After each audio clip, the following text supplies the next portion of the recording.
So ayan guys, samahan nyo ako at may pupuntahan tayo. So ayan, nandito tayo sa rail station ng Bangladesh. Ito ay sa Komlapur. So ayan, ito yung pinaka anuhan ng rail station. Ang pangalan niya ay Komlapur. Dito ay matatagpuan lamang sa Dhaka. So ayan guys, medyo maghahanap pa tayo ng ating masasakyan dahil walang available na seat. So dito, yung isang train ay isang oras pa bago makaalis at yung train dito sa kabila ay medyo paalis na rin. So dito tayo sa yung malapit ng paalis para hindi masayang yung oras natin kasi wala na tayong masyadong oras kasi maghahapon na yung alis, no? So ang biyahe nito ay papuntang Chittagong or Chotogram guys. So ayan. So kung nakikita nyo guys, ayan, lumarga na yung ating train. Ayan ang yung makikita dito sa iyong madadaanan. So ayan ay sa loob lamang ng city pa. So ayan, karagagaling lang sa Komlapur. Ito yung makikita mo sa iyong madadaanan. So napakaraming mga tindahan. Ayan, at sa makikita nyo guys, ayan, yung pasahero medyo konti pa lang.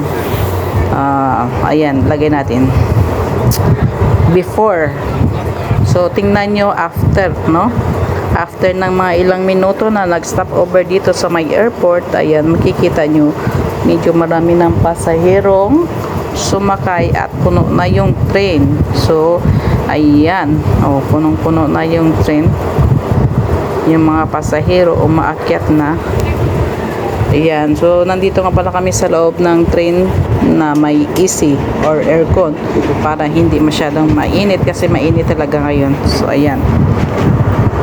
Ayan, ang gaganda ng mga views na makikita mo dito. Ayan. So green talaga. At dahil medyo maulan-ulan ngayon, ayan, syempre yung mga pananim ay maganda yung kanilang tubo. So ayan nga guys, yung iba may mga tindera dito sa loob ng train. So ayan, kung nakikita nyo, ayan, may nagtitinda siya ng parang sanasur. Ayan, masarap din siya. May mani, ayan, sanasur. Yan ang kanyang binibinta. So ganyan, tuk tuk tuk tuk tuk, ganyan yung maingay. Masarap siya.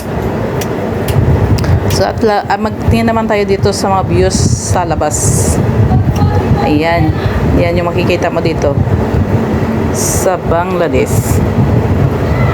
Ito ay nasa bansang Bangladesh guys, parang nasa Pilipinas lang, pero marami kang makikita dito mga pananim, talaga masisipag sila magtanim. Ayan, at mostly pag tag-ulan yung makikita mo ay puro tubig at ang pangmumuhay naman nila ay panghingisda. So ayan. So ayun na nga guys, hanggang dito na lang yung ating video. See you sa susunod na mga videos ko na i-upload. Thanks for watching.